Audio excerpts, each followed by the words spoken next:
ஒரு பெரிய அரசன் இந்த உலகம் பூராவையும் ஆண்டுக்கிட்டு இருந்தான். ரொம்ப காலம் அப்படி அரசாட்சி பண்ணிக்கிட்டு இருந்தான். திடீர்னு அவனுக்கும் சில எதிரிகள் முளைச்சாங்க. அவங்கெல்லாம் ஒன்று சேர்ந்து இவனை தோற்கடிச்சுட்டாங்க. தோற்று போனதும் இவனுக்கு பயம் வந்துட்டுது, எங்கே எதிரிகள் நம்ம கொண்டுடுவாங்களோ அப்படின்னு. வெளியில் வந்தால் தனக்கு ஆபத்துன்னு பயந்துக்கிட்டு யாருக்கும் தெரியாமல் ஒரு குகைக்குள்ளே போய் பதுங்கி கிடக்கிறான். நிலைமையை பாருங்கள். முதல் நாள் அரண்மனையில் அதிகாரம் பண்ணிக்கிட்டு இருந்தவன் மறுநாள் குகையில் பயந்து போய் பதுங்கி கிடக்கிறான். ராத்திரி நேரம் வந்தது, பசி வயத்தை கிள்ளுது, பிச்சை எடுத்து சாப்பிட வேண்டிய நிலைமை. பிச்சை எடுக்கிறதுக்கு பாத்திரம் வேணுமே, என்ன பண்ணுறது அப்படின்னு அங்கேயும் இங்கேயும் பார்க்குறான். ஒரு மூலையில் யாரோ விட்டுட்டு போன ஒரு ஓடு கிடக்குது. அதை எடுத்துக்கிட்டு புறப்பட்டான். இருட்டில் வழி புரியல. ஏதோ ஒரு யூகத்தில் காலை மெதுவாக எடுத்து வச்சு நடந்து போயிட்டுருக்கிறான். வழியில் ஒரு கருப்பு நாய் படுத்து கிடந்தது. இருட்டில் அவன் இது கண்ணுக்கு சரியாக தெரியல. அவனுக்கு தவறி போய் காலை வச்சுட்டான். அது மேலே நாய் சும்மா இருக்குமா, வள்ளுன்னு விழுந்து கடிச்சு விட்டுது. காலை பார்க்குறான், காலத்தையும் நினச்சி பார்க்குறான். அரண்மனையில் வீரக்கழல் அணிந்த காலை உடைய மன்னா அப்படின்னு புகழ்வாங்களே புலவர்கள்லாம். ஆனால் அது இன்றைக்கி நாய் கடித்த காலம் ஆகிட்டுதே அப்படின்னு நினைக்கிறான். அது மட்டும் இல்லை, முன்னாடியெல்லாம் பொற்கிண்ணங்களில் தான் அவன் சாப்பிடுவான். ஆனால் இப்போது உடஞ்சி போன ஓட்டு, அது ஓட்டை கையில் வச்சுக்கிட்டு நிற்கிறான். அதில் யாராவது சாப்பாடு போடுவாங்களான்னு. முன்னாடியெல்லாம் நிறைய பேர் அரண்மனைக்கு வருவாங்க. அரசருக்கு காணிக்கைன்னு சொல்லி இவன் காலடியில் கொண்டாந்து கொட்டுவாங்க. அப்போலாம் இவன் அந்த ஜனங்களுடைய முகத்தை திரும்பி கூட பார்க்கறதில்ல. ரொம்ப கர்வமாக உட்காந்துருப்பான். அதே ஆள் இன்றைக்கி எல்லார் கண்ணுலேயும் படுறது மாதிரி பிச்சை எடுத்துக்கிட்டு இருக்கிறான். அப்போலாம் காணிக்கைகளை தன்னுடைய கையால் வாங்கிறது தனக்கு கௌரவ குறைச்சல்னு நினச்சி தன்னுடைய வேலைக்காரங்களை விட்டு தான் அதை வாங்க சொல்லுவான். இப்போ பார்த்திங்கன்னா அவனே தன் கையாலேயே பிச்சை வாங்குறான். நினச்சி பாருங்கள். அந்த மனுஷன் முதல் நாள் அரசன், மறுநாள் பிச்சைக்காரன். எவ்வளோ வித்தியாசம். செல்வம் தான் இப்படி ஒரு வித்தியாசம் ஏற்படுறதுக்கு காரணம். அப்படிப்பட்ட செல்வம் வாழ்க்கையை நடத்துறதுக்கு நமக்கு தேவை தான். ஆனால் அதையே நாம் அடைய வேண்டிய பயனாக நினைக்கிறோம் பாருங்கள், அதுதான் வேடிக்கை. இதை நம்மாழ்வார் அழகாக ஒரு பாசுரத்தில் சொல்கிறார். ஒரு நாயகமாய் ஓட உலகுடன் ஆண்டவர், கருணாய் கவர்ந்த காலர், சிதைகிய பானையர், பெருநாடு காண இம்மையிலே பிச்சைதாம் கொள்வர், திருநாரணன் தாழ் காலம் பெற சிந்தித்து உய்மினோ அப்படிங்கிறார் நம்மாழ்வார்.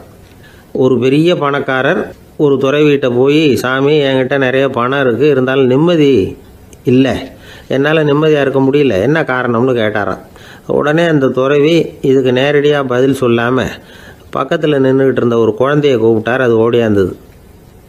ஒரு ஆப்பிள் பழத்தை எடுத்து அது கையில் கொடுத்தார். அதை வாங்கிக்கிட்டு குழந்தை சிரிச்சுது. இன்னொரு பழத்தை எடுத்து கொடுத்தார்.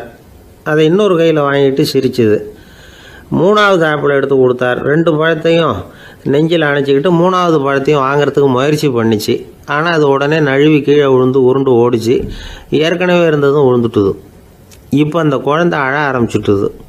இப்போ அந்த துறவி பணக்காரர்கிட்ட சொன்னாராம், குழந்தைய கவனிச்சியா, 2 ஆப்பிள் போதும்னு அது நினச்சிருந்தா இப்போ அது அழ வேண்டிய அவசியம் வந்திருக்குமா அப்படின்னாராம். எதுவுமே அளவுக்கு மிஞ்சினா துன்பந்தான். இந்த காலத்தில் இதெல்லாம் யார் காதில் வாங்குறாங்க? ஒருத்தனை நல்ல வழிக்கு கொண்டு வரணும்னு நினச்சி அவனை கூப்பிட்டு உட்கார வச்சு இந்த கதையை சொல்லிகிட்டு இருந்தாங்க. சொல்லிவிட்டு அந்த குழந்தை செஞ்சது தப்பு தானே அப்படின்னு கேட்டிருக்கிறாங்க. ஆமாம், தப்பு தான், நானாக இருந்தால் அப்படி செஞ்சுருக்க மாட்டேன் நானா இவன். 2 பழமே போதும்னு சொல்லியிருப்பியா அப்படின்னு கேட்டிருக்காங்க. அப்படி இல்லைங்க, அவர் கொடுக்க கொடுக்க ஒவ்வொரு பழமாக வாங்கி பின்னாடி வச்சுட்டு மறுபடியும் கையை நீட்டுவேன் அப்படிங்கிறானா. இவெல்லாம் எந்த காலத்தில் திருந்துறது? ஒரு நாள் ஒரு 10-15 பள்ளிக்கூடத்து பிள்ளைங்க தேடிட்டு வந்தாங்க. உங்களை பார்த்துட்டு தான் போகணும், அதுக்காக தான் வந்திருக்கோம்னாங்க. என்ன விஷயம்னு கேட்டோம். நாங்கள்லாம் கூடி ஒரு முடிவு பண்ணியிருக்கிறோம், அதை உங்கள்கிட்ட சொல்லணும் அப்படின்னாங்க. அதுவும் ஒரு வாண்டு பையன் அதை சொன்னான். என்ன முடிவு அது அப்படின்னு கேட்டோம் ரொம்ப ஆர்வமாக. அதை இப்போ சொல்ல மாட்டோம், எங்களுக்கு பிடிக்கிற மாதிரி ஏதாவது ஒரு தகவல் சொன்னால் அதுக்கப்புறம் நாங்கள் அதை சொல்கிறோம் அப்படின்னா அந்த வாண்டு பையன். சரி, சின்ன பையன்கிட்ட இன்றைக்கி வசமாக மாட்டிக்கிட்டோம் அப்படின்னு நினச்சிக்கிட்டு அவங்களுக்கு தகுந்த மாதிரி ஒரு கதை சொல்ல ஆரம்பித்தோம். அது என்ன கதைன்னா, ஒரு பெரிய காடு, அதில் பலவிதமான மிருகங்கள். அந்த காட்டுக்கு ஒரு சிங்கம் தான் ராஜா. எப்பவும் காட்டுக்கு அது தானே ராஜா. ஒரு பெரிய யானைக்கு இது பொறுக்கலை.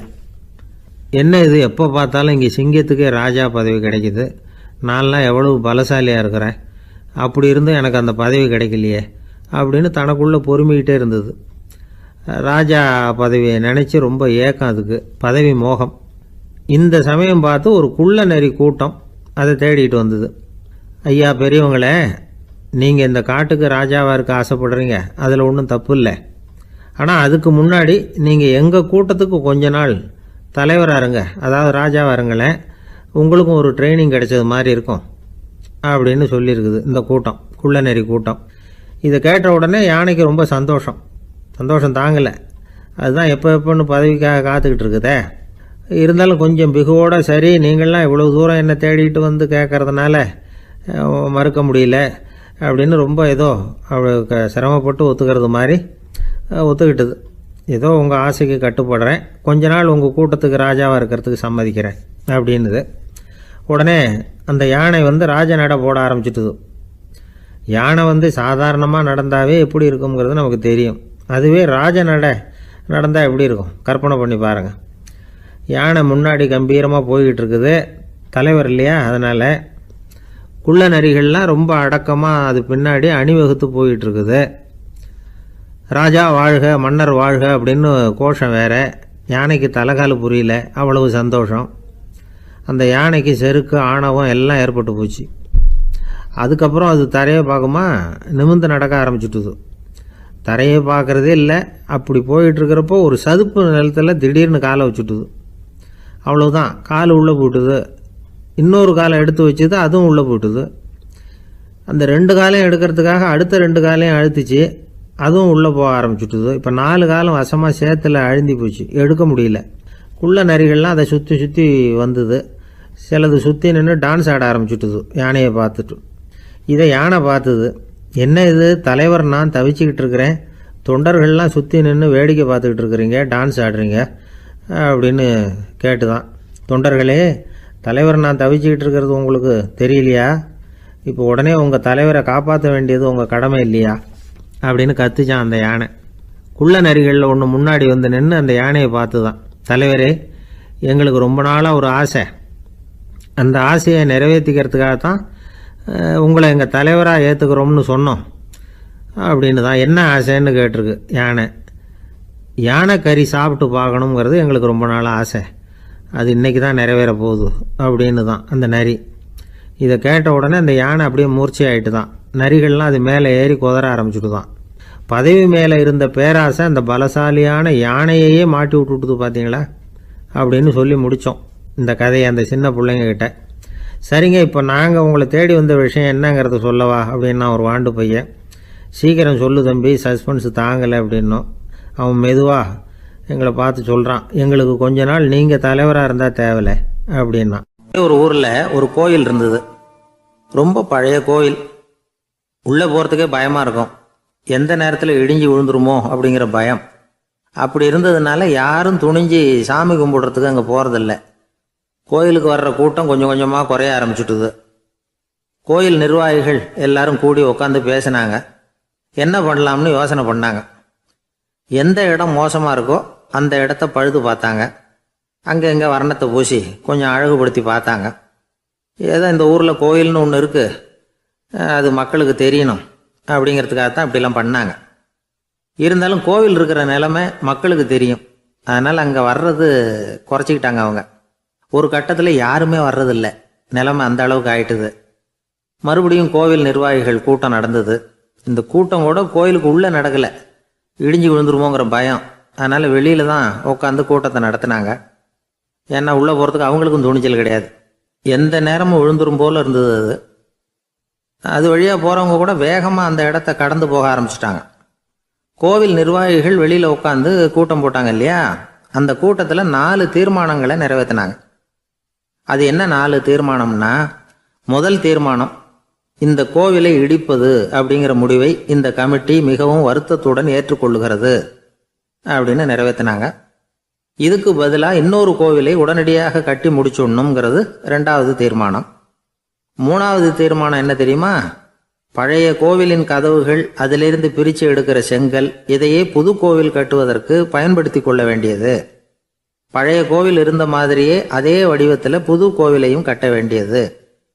பழைய கோவிலின் அஸ்திவாரத்தை அப்படியே வச்சுக்கிட்டு அதுக்கு மேலே நாம் கோயிலை கட்டிக்க வேண்டியது. இதுதான் 3வது தீர்மானம். இதையும் கமிட்டி முழு மனசோடு ஏற்றுக்கிட்டது. இது வரைக்கும் சரி. இப்போ அந்த கமிட்டி 4வதாக ஒரு முக்கியமான தீர்மானத்தை கொண்டுக்கிட்டு வந்து அதையும் ஏகமனதாக நிறைவேற்றி விட்டுது. அது என்ன தீர்மானம்னா, புதிய கோவில் கட்டி முடிக்கிற வரைக்கும் பழைய கோவிலை இடிக்கிறதில்லை அப்படிங்கிற தீர்மானம். எப்படி இருக்குது பாருங்கள் இது. பழசை இடிக்காத வரையில் அதே இடத்துல புதுசாக எப்படி கட்ட முடியும்? பல விஷயங்களில் நாம் நடந்துக்கிற முறையும் இப்படி தான் இருக்குதான். வாழ்க்கையில் முன்னேறணும்னு ஆசைப்படுவோம். அதே நேரத்தில் அந்த முன்னேற்றத்துக்கு எது தடையாக இருக்கோ அதை விட்டு விடுறதுக்கும் மனசு வராது. வெளிநாட்டில் ஒரு பெரிய விருந்து நடந்துக்கிட்டு இருந்துதான். எல்லாரும் மது கோப்பையும் கையுமா அலைஞ்சிக்கிட்டு இருக்கிறாங்க. ஒருத்தர் மட்டும் கையில் எதுவும் இல்லாமல் ரொம்ப நல்ல பிள்ளையா சாதுவா ஒரு ஓரமாக தனியாக உட்காந்துருக்கிறார். அவர்கிட்ட நெருங்கி வாங்க மது சாப்பிட்லாம் அப்படின்னு கூப்பிட்டாங்களாம். என்னை வற்புறுத்தாதீங்க, நான் என் மனசுக்குள்ளே உறுதியாக தீர்மானம் பண்ணிவிட்டேன் அப்படின்னாராம். என்ன தீர்மானம் பண்ணியிருக்கீங்க அப்படின்னு கேட்டிருக்காங்க. ஏற்கனவே முழு போதையில் இருக்கும் பொழுது மறுபடியும் மது கோப்பையை தொடரதில்லை அப்படின்னு தீர்மானம் பண்ணியிருக்கேன் அப்படின்னாராம். ஒரு ஊரில் ஒரு குரு இருந்தார், ஜென் குரு. அவரை தேடிட்டு ஒரு மன்னர் வந்தார். வந்தவர் ஜப்பான் மன்னர். தோட்டக்கலையை பற்றி தெரிஞ்சுட்டு போகிறதுக்காக அவர் வந்தார். எப்படி தோட்டம் அமைக்கிறது அப்படிங்கிறத பற்றி அந்த குரு விவரமாக சொல்லி கொடுத்தாரு. 1 நாள் 2 நாள் இல்லை, 3 வருஷம் கற்றுக் கொடுத்தார். அதுக்கப்புறம் சொன்னார், நான் கற்றுக் கொடுத்துட்டேன், இனிமேல் நீங்கள் போகலாம், போய் தோட்டம் அமைக்கலாம். அதுதான் உங்களுக்கு பரிசை. தோட்டம் அமைச்ச பிறகு சொல்லி அனுப்புங்க, நான் வந்து பார்க்குறேன். நீங்கள் இங்கே என்னவெல்லாம் கற்றுக்கிட்டீங்களோ அதையெல்லாம் அங்கே செயல்முறையில் செஞ்சு காட்டுங்க அப்படின்னு சொல்லி அனுப்பி வச்சார். மன்னர் போனார். அரண்மனைக்கு பக்கத்திலேயே ஒரு பெரிய தோட்டத்தை உண்டு பண்ணினார். அழகான மரங்களையும் செடிகளையும் உருவாக்கினார். கிட்டத்தட்ட 1000 தோட்டக்காரர்களை பயன்படுத்தி 3 வருஷங்கள் முயற்சி பண்ணி அந்த அழகான தோட்டத்தை உருவாக்கினார். குருக்கிட்ட இருந்து செய்தி வந்தது, நாளைக்கு வந்து தோட்டத்தை பார்க்குறேன் அப்படின்னு. மன்னர் உடனே சுறுசுறுப்பாயிட்டார். முதல் நாளே தோட்டத்தை சுத்தப்படுத்தினார். ராத்திரி பூரா யாரும் தூங்கலை. எல்லாருக்கும் தோட்டத்தை ஒழுங்குபடுத்துகிற வேலை. அது அந்தந்த இடத்துல ஒழுங்காக இருக்குதா அப்படின்னு சரி பார்த்தாங்க. ஒரு தவறும் இல்லாத வகையில் அதை ஒழுங்குபடுத்தினாங்க. மறுநாள் குரு வந்தார், தோட்டத்தை பார்த்தார். அவருக்கு கோபம் வந்துட்டுது. மன்னருக்கு ஆச்சரியம், எப்பவும் சிரிச்சுக்கிட்டே இருக்கிறவர் இப்போ எப்படி இருக்கிறாரு அப்படின்னு. மெதுவாக குருக்கிட்ட போய் எல்லாம் சரியாக தானே இருக்குது அப்படின்னார். எல்லாம் சரிதான், ஆனாலும் எங்கே அந்த பொன்னிற காற்று அப்படின்னார். உதிர்ந்த இலைகள், பொன் மஞ்சள் நிற இலைகள் காற்றில் அப்படி புரண்டு ஓடுவதை நான் பார்க்க முடியவில்லையே அப்படின்னாராம். அது இல்லாமல் இந்த தோட்டம் உயிரோட்டம் உள்ளதாக இருக்காது. இதில் பாடல் இல்லை, ஆடல் இல்லை, அதெல்லாம் இல்லாமல் இந்த தோட்டம் ரொம்பவும் செயற்கையாக தெரியுதுன்னாராம். மன்னர் இப்போ தான் யோசனை பண்ணார். கீழே கிடந்த காஞ்சி போன இலைகள் மட்டும் இல்லை, மரத்தில் இருந்த காஞ்சி போன இலைகளையும் அப்புறப்படுத்தி சுத்தமாக வச்சிருக்கிறார்.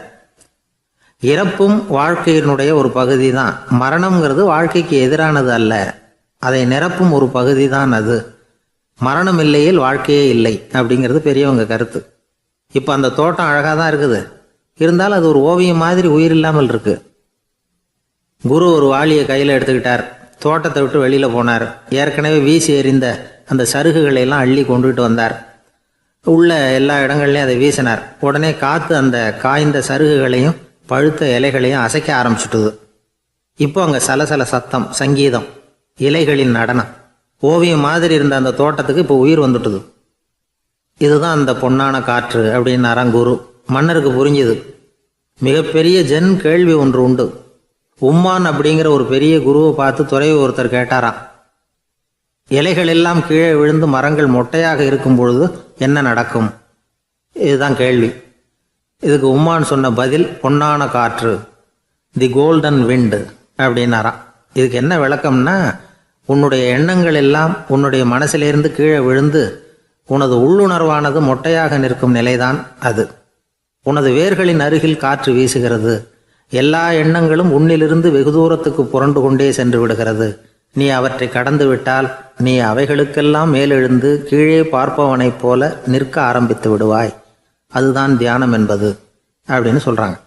தியானம்ங்கிறது எண்ணத்துக்கு எதிரானதில்லை. தியானம்ங்கிறது எண்ணங்களை கடந்து செல்வது தான். அதுக்கப்புறம் நாம் பொன்னிற காற்றில் ஆட ஆரம்பிச்சிருவோம். இதுதான் பெரியவர்கள் சொல்கிறது. என்கிட்ட ஒருத்தர் வந்து தோட்டம் அமைக்கணும்னு யோசனை கேட்டு வந்தார். எல்லாம் சொல்லி கொடுத்தேன். செடிகள்லாம் செழிப்பாக வளரணும்னா வேர் காயாமல் பார்த்துக்குங்க, தினமும் தண்ணி விடுங்க அப்படின்னு சொல்லி அனுப்பி வச்சேன். 1 மாதம் கழிச்சு அவர் தோட்டத்தை பார்க்கறதுக்காக போனேன். போய் பார்த்தா எல்லா செடியும் வாடி கிடக்குது. என்னங்க இப்படி பண்ணிவிட்டீங்கன்னு. நீங்கள் சொன்னபடி தான் செஞ்சேன்னார். என்ன செஞ்சீங்கன்னு கேட்டேன். வேர் காயாமல் பார்த்துக்க சொன்னீங்க, தினமும் ஒரு தடவை எல்லா செடியையும் ஒவ்வொன்றா பிடுங்கி பார்த்து வேர் காயாமல் இருக்கா அப்படின்னு பார்த்துட்டு அதுக்கப்புறம் தண்ணி பாய்ச்சனே, அவ்வளவுதான் அப்படின்னார். ஒரு ஆள் வேகமாக நடந்து போய்கிட்டு இருந்தான். அவன் வேகமாக நடக்கிறதுக்கு காரணம் வெயில் காலம், காலில் செருப்பு இல்லை, மணல் பாதை, அதுதான் வேகம். காலில் செருப்பும் இல்லாமல் கையில் குடையும் இல்லாமல் அந்த ஆள் வெயிலில் நடந்து போய்கிட்டு இருக்கிறான். அந்த சமயத்தில் இன்னொருத்தன் குதிரை மேலே ஏறி அந்த வழியாக வந்துக்கிட்டு இருக்கிறான். அவன் காலில் செருப்பும் இருந்தது, கையில் குடையும் இருந்தது.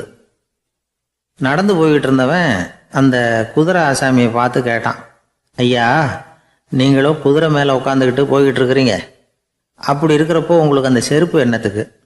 அதை எனக்கு கொடுத்து உதவலாமே அப்படின்னா. குதிரை மேலே உட்காந்துருந்தவன் யோசனை பண்ணி பார்த்தான். இவன் சொல்கிறது நியாயம்தானே அப்படின்னு சொல்லி தன்னுடைய செருப்பை கழட்டி அந்த வழிப்போக்கனுக்கு கொடுத்துட்டான். ரொம்ப நல்லதுங்க அப்படின்னு சொல்லி இவன் அதை வாங்கி காலில் மாட்டிக்கிட்டான். அதுக்கப்புறம் மறுபடியும் இவன் ஆரம்பித்தான், ஐயா, நீங்கள் குதிரையில் போகிறதுனால போக வேண்டிய இடத்துக்கு வேகமாக போய் சேர்ந்துருவீங்க, அதனால் உங்கள் கையில் அந்த குடை என்னத்துக்கு? நான் நடந்து போயிட்டுருக்கிறவன், ரொம்ப நேரம் நடக்க வேண்டியிருக்கும் இந்த வெயிலில், அதனால் அந்த குடையையும் எனக்கு கொடுங்களேன் அப்படின்னா. குதிரை வீரன் யோசனை பண்ணி பார்த்தான். இதுவும் நியாயம்தானே அப்படின்னு அவனுக்கு தோணுச்சு. உடனே இறக்கப்பட்டு தன் காலில் இருந்த செருப்பை கொடுத்தது மாதிரியே தன் கையில் இருந்த குடையையும் இவங்கிட்ட கொடுத்துட்டான். அதுக்கப்புறம் அவன் நிம்மதியாக புறப்பட்டான். இப்போ மறுபடியும் கை தட்டி அவனை நிறுத்தினான். கீழே நின்றுக்கிட்டு இருந்தவன், என்னப்பா, ஏன் என்ன நிறுத்தினேன், இன்னும் ஏதாவது வேணுமா உனக்கு அப்படின்னா குதிரையில் இருந்தவன். இவன் மெதுவாக வாயை திறந்து அந்த குதிரையையும் என்கிட்ட கொடுத்துருங்களேன்னா. அந்த குதிரை வீரன் இப்போ ஒரு கணம் யோசனை பண்ணி பார்த்தான். உடனே என்ன பண்ணான் தெரியுமா? தன்கிட்ட இருந்த குதிரை சவுக்கை எடுத்தான். குதிரை சவுக்கால் அந்த ஆளை வாங்குவாங்கன்னு வீசி தள்ளிவிட்டான். இவ்வளவு சவுக்கடியும் வாங்கிக்கிட்டு இந்த ஆள் என்ன பண்ணான் தெரியுமா? சிரிக்கிறான். அடி வாங்கிட்டு யாராவது சிரிப்பாங்களா? குதிரை வீரனுக்கு ஒன்றும் புரியல. என்னப்பா அது, ஏன் இப்படி அடி வாங்கிட்டு இப்படி சிரிக்கிறியே அப்படின்னு கேட்டான். இப்போ அந்த வழிப்போக்கன் சொல்கிறான், ஐயா, நான் இப்படி சிரிக்கிறதுக்கு காரணம் இருக்கு. இப்படி குதிரை கேட்டு உங்ககிட்ட அடி வாங்கலேன்னு வச்சுக்கோங்க, என் உயிர் உள்ள வரைக்கும் மனசில் ஒரு தவிப்பு இருந்துக்கிட்டே இருக்கும். செருப்பையும் கொடையையும் கேட்ட உடனே கொடுத்தவன் குதிரையையும் கேட்டிருந்தா கொடுத்துருப்பானோ அப்படிங்கிற பேராசையில் ஏங்கிக்கிட்டே இருந்திருப்பேன். இப்போ உங்ககிட்ட அடி வாங்கின பிறகு என்னுடைய அந்த சந்தேகம் தீர்ந்து போச்சு. என்னுடைய ஆசைக்கு எல்லை எது அப்படிங்கிறத எனக்கு புரிஞ்சுட்டுது அப்படின்னு சொல்லிவிட்டு அவன் நடக்க ஆரம்பிச்சிட்டானான். ஆசைக்கும் எல்லை உண்டு அப்படிங்கிறத விளக்கறதுக்காக வாரியார் சுவாமிகள் சொல்கிற கதை இது. இந்த காலத்துலேயும் ஒருத்தன் அது மாதிரி கொடை செருப்போட குதிரையில் போய்கிட்டு இருந்தான். எதிரில் நடந்து வந்தவன், ஐயா, உங்கள் கொடையை எனக்கு கொடுங்களேன்னு கேட்டான். உடனே அவன் குதிரையிலேருந்து கீழே குதிச்சு அவனை சாட்டையால் அடிக்க ஆரம்பிச்சிட்டான். இன்னொருத்தர் அந்த வழியாக வந்தவர் இதை பார்த்தார். ஏன்பா, அவன் கேட்டான், உன்னால் முடியலன்னா இல்லைன்னு சொல்லிட வேண்டியது தானே, அதுக்காக ஏன் இப்படி அவனை போட்டு அடிக்கிறேன்னு கேட்டார். உங்களுக்கு விவரம் புரியாது சார், காலம் ரொம்ப கெட்டு போச்சு. கேட்டதை கொடுத்தேன்னு வச்சுக்கோங்க, இந்த குதிரையே என்னோடது, அவன் திருடிக்கிட்டு போகிறான் அப்படின்னு என் பேரில் புகார் கொடுக்க ஆரம்பிச்சிருவான் சார் அப்படின்னா. அது எப்படி அவ்வளோ உறுதியாக சொல்கிறேன்னு கேட்டார் அவர். ஏற்கனவே அது மாதிரி ஒருத்தன் பேரில் புகார் கொடுத்துட்டு தான் இந்த குதிரையை நான் தள்ளிட்டு வந்துக்கிட்டு இருக்கிறேன் அப்படின்னார். ஒரு சன்னியாசி, அவர் ஒரு நாள் ஒரு கனவு கண்டாராம். அந்த கனவில் அவர் சொர்க்கத்துக்கு போகிறார். அங்கே ஒரு பெரிய திருவிழா நடந்துக்கிட்டு இருக்குது. எங்கே பார்த்தாலும் அலங்கார வளைவுகள், வண்ணமயமான விளக்குகள், பாதைகள் பூரா மலர்கள், எல்லா கட்டடங்களும் ஒளிமயம். அவ்வளவு கோலாகலமாக பிரம்மாண்டமாக அந்த திருவிழா நடந்துக்கிட்டு இருக்குது. அது என்ன திருவிழாங்கிறது இந்த சன்னியாசிக்கு புரியல. அங்கே எதிரில் வந்துக்கிட்டு இருந்த ஒருத்தரை நிறுத்தி, என்ன விசேஷம் இங்கே அப்படின்னு விசாரிச்சாராம். உனக்கு தெரியாத விஷயம், இன்னைக்கு இறைவனுக்கு பிறந்த நாள், அதை தான் எல்லாரும் சேர்ந்து கொண்டாடுறோம். இதுக்காக பிரம்மாண்டமான ஊர்வலம் ஒன்று வரப்போகுது. இறைவனே அந்த ஊர்வலத்தில் கலந்துக்கிறார் அப்படின்னார் அவர். உடனே அந்த சன்னியாசி ஒரு மரத்து நிழலில் ஒதுங்கி நின்றுக்கிட்டார். ஊர்வலம் வந்துக்கிட்டு இருக்குது. முதல்ல ஒரு குதிரை வந்துக்கிட்டு இருக்கு. அது மேலே ஒருத்தர் உட்காந்துருக்கிறார். அவருக்கு பின்னாடி நிறைய பேர் கூட்டமாக வந்துக்கிட்டு இருக்கிறாங்க. இவ்வளவு கூட்டம் இவர் பின்னாடி வருதே, யார் இவர் அப்படின்னு கேட்டார். ஒரு மதத்தின் பெயரை சொல்லி இவர் அந்த மதத்தின் தலைவர், அவரை பின்பற்றுகிற மக்கள் கூட்டம் பின்னாடி வந்துக்கிட்டு இருக்குது அப்படின்னு விவரம் சொல்லியிருக்கிறாங்க. இவங்களுக்கு அடுத்தபடியாக இன்னொரு குதிரையில் ஒருத்தர் வந்துக்கிட்டு இருக்கிறார். அவருக்கு பின்னாடி ஏகப்பட்ட கூட்டம். இவர் யாருங்க அப்படின்னு கேட்டிருக்கார் சன்னியாசி. அங்கே இருக்கிறவங்க விவரம் சொல்லியிருக்கிறாங்க. இன்னொரு மதத்தின் பெயரை சொல்லி இவர் அந்த மதத்தினுடைய தலைவர், அவர் வழியை பின்பற்றுகிறவர்கள் அவர் பின்னாடி கூட்டமாக வந்துக்கிட்டு இருக்கிறாங்க அப்படின்ட்டு இருக்காங்க. இப்படி ஒவ்வொருத்தராக குதிரை மேலே வந்துக்கிட்டே இருக்கிறாங்க. அவங்கள பின்பற்றியும் ஒவ்வொரு கூட்டம் வந்துக்கிட்டே இருக்குது. அந்த பெரிய ஊர்வலம் அது பாட்டுக்கு போய்கிட்டு இருக்குது. கடைசியாக அது முடிஞ்சது ரொம்ப நேரம் கழித்து. அதுக்கப்புறம் கொஞ்சம் நேரம் கழித்து ஒரு வயசான ஆள் குதிரை மேலே வந்துக்கிட்டு இருக்கிறார். ஆனால் அவருக்கு பின்னாடி யாருமே இல்லை. அவர் பரிதாபமாக தனியாக வந்துக்கிட்டு இருக்கிறார். அவர் அந்த ஊர்வலத்தை சேர்ந்தவரா இல்லையாங்கிறதே தெரியல. இவர் யார், இவர் ஏன் இப்படி தனியாக வந்துக்கிட்டு இருக்கிறார் அப்படின்னு கேட்டிருக்கார் அந்த சன்னியாசி. என்னது இப்படி கேட்குறீங்க? இவர் தான் கடவுள். இவருக்காக தான் இன்றைக்கி இந்த ஊர்வலமே நடக்குது. இவருக்கு தான் இன்றைக்கி பிறந்த நாள். முன்னாடி போகிற ஊர்வலம் பூரா இவருடைய பிறந்த நாளை கொண்டாடுறதுக்காக தான் அப்படின்ட்டுருக்காங்க. இதை கேட்டதும் அந்த சன்னியாசிக்கு திடுக்குன்னு தூக்கி போட்டிருக்கு. இது வரைக்கும் கனவு கண்டுகிட்டு இருந்தவர் முடிச்சுக்கிட்டார். அதுக்கப்புறம் தான் யோசித்து பார்த்துருக்கார். உண்மைதான், மக்கள் எல்லாரும் பக்தி மார்க்கத்தில் போகிறதா நினச்சிக்கிட்டு பாதை மாறி போயிட்டு இருக்கிறாங்க. கடவுளை பின்பற்றுவதாக நினைக்கிறாங்க பக்தர்கள். ஆனால் கடவுளுக்கு பின்னாடி யாருமே இல்லை. இன்னமும் இயல்பாக இதை பற்றி யோசித்து பார்த்தா உண்மைக்கு பின்னாடி தான் நான் போய்கிட்டு இருக்கேன் அப்படின்னு நிறைய பேர் சொல்கிறாங்க. ஆனால் அந்த உண்மை அனாதையாக போய்கிட்டு இருக்குது. அப்படி ஆயிட்டுது உலகம். இந்த காலத்துலேயும் ஒரு ஊர்வலம், ஒரு பெரிய மனுஷருக்கு பிறந்த நாள் விழா. அவர் குதிரை மேலே ஏறி முன்னாடி போய்கிட்டு இருக்கிறார். அவருக்கு பின்னாடி ஒரு 100 பேர் தொண்டர்கள் அவங்க பாட்டுக்கு போகிறாங்க. எல்லாம் பணம் கொடுத்து ஏற்பாடு பண்ணவங்க. எல்லாம் பணம் வாங்கிட்டு முன்னாடி போயிட்டுருக்குறாங்க. கொஞ்சம் தூரம் நடந்ததும் கால் வலிக்க ஆரம்பிச்சுட்டுது. ஒவ்வொருத்தரும் அப்படியே ஒதுங்க ஆரம்பிச்சிட்டாங்க. அதான் முன்னாடியே பணம் கிடச்சிட்டுதே, இனிமேல் ஒதுங்கினா என்னன்னு ஒதுங்கிட்டாங்க. ஒரு கட்டத்தில் குதிரையில் போகிறவர் தற்செயலாக திரும்பி பார்க்குறாரு. பின்னாடி யாருமே இல்லை. எல்லோரும் ஓடி போயிட்டாங்க. ஒரே ஒரு ஆள் மட்டும் ரொம்ப விசுவாசமாக பின்னாடி நடந்து வந்துக்கிட்டு இருந்தான். ஏன்ப்பா நீ மட்டும் வந்துக்கிட்டு இருக்கிறியே, நீ வீட்டுக்கு போகலையான்னு கேட்டிருக்காரு அவர்.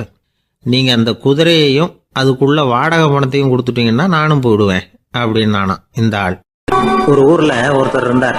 ரொம்ப நல்லவர். யாருக்காவது ஏதாவது கொடுத்துக்கிட்டே இருப்பார். கொடையாளி. தினமும் யாராவது ஒருத்தருக்கு ஏதாவது கொடுக்கலன்னா அவருக்கு தூக்கம் வராது. அப்படி ஒரு பழக்கம்.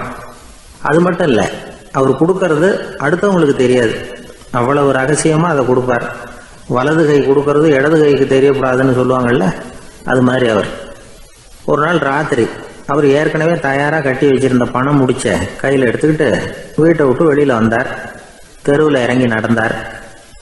இன்னைக்கு யாருக்கு தர்மம் செய்கிறது அப்படின்னு யோசனை பண்ணிட்டு இருட்டில் நடந்து வந்துக்கிட்டு இருக்கிறார். யாரோ ஒருத்தர் எதிரில் வர்றது மாதிரி தெரிஞ்சுது.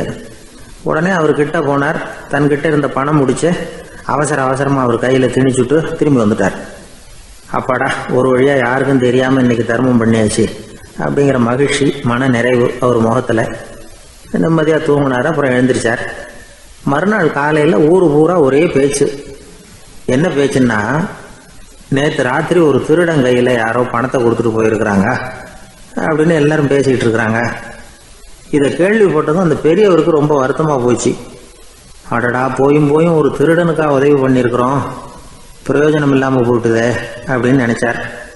சரி, இன்னைக்கும் யாருக்காவது உதவி பண்ணணும் அப்படின்னு முடிவு பண்ணினார். ராத்திரி நேரம் வந்தது. இவர் வழக்கம் போல் தெருவில் இறங்கி நடந்தார். கையில் பணம் முடிச்சு. எதிரில் ஒரு பொன் உருவம் மங்கலாக தெரிஞ்சது. இவர் உடனே அந்த பெண்கிட்ட பணத்தை கொடுத்துட்டு திருப்தியாக திரும்பி வந்துட்டார். மறுநாள் காலையில் ஊர் பூரா என்ன பேசிக்கிட்டாங்க தெரியுமா? நேற்று ராத்திரி நெறி தவறி நடக்கிற ஒரு பெண்ணின் கையில் யாரோ பணத்தை வச்சுட்டு போயிருக்கிறாங்க அப்படின்னு எல்லாரும் பேசிக்கிறாங்க. அடடா, இன்னைக்கும் தவறுதலாக நடந்து போச்சு அப்படின்னு ஒரு வருத்தப்பட்டார். இருக்கட்டும், இன்னைக்கும் ஏதாவது தர்மம் பண்ணுவோம் அப்படின்னு நினச்சிக்கிட்டாரு. 3வது நாள் ராத்திரியும் புறப்பட்டார். இப்பவும் எதிரில் ஒருத்தர் வந்தார். இவர் பணத்தை கொடுத்தார், திரும்பி வந்துட்டார்.